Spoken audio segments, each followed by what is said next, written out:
حضرت انس رضی اللہ تعالیٰ عنہ بیان کرتے ہیں کہ نبی اکرم صلی اللہ علیہ وآلہ وسلم ایک دیہاتی کے پاس سے گزرے۔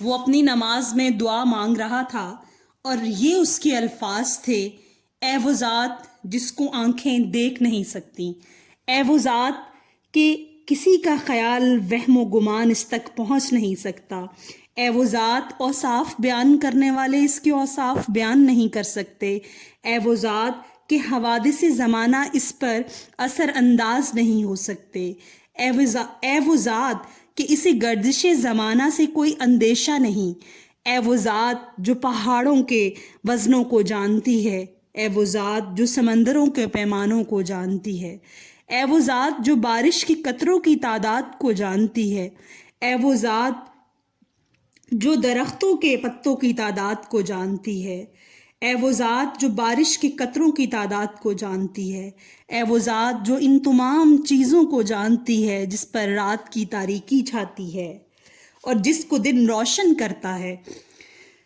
اے وہ ذات جس کو آسمان دوسرے آسمان سے چھپا نہیں سکتا، اے وہ ذات جس کو زمین دوسری زمین سے چھپا نہیں سکتی، اے وہ ذات کے سمندر کے پیٹ میں کیا ہے وہ بھی تجھے معلوم ہے، اے وہ ذات کے چٹانوں میں کیا چھپا ہے وہ بھی تو جانتا ہے۔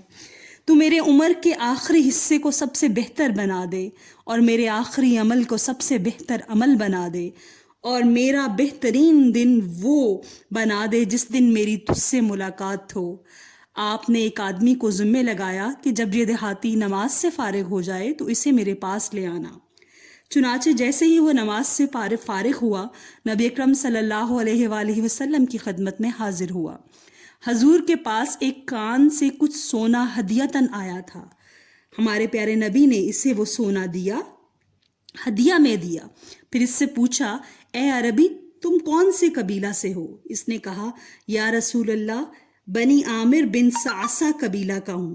نبی اکرم صلی اللہ علیہ وآلہ وسلم نے فرمایا: کیا تم جانتے ہو میں نے تم کو یہ سونا کیوں ہدیہ کیا ہے؟ اس نے کہا: یا رسول اللہ، ہماری آپ کی جو رشتہ داری ہے اس کی وجہ سے۔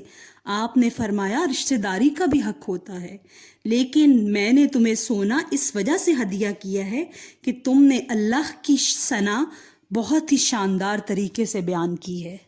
سبحان اللہ۔ اسلامک ویڈیوز کی سپورٹ کے لیے چینل کو سبسکرائب کر دیں۔ شکریہ۔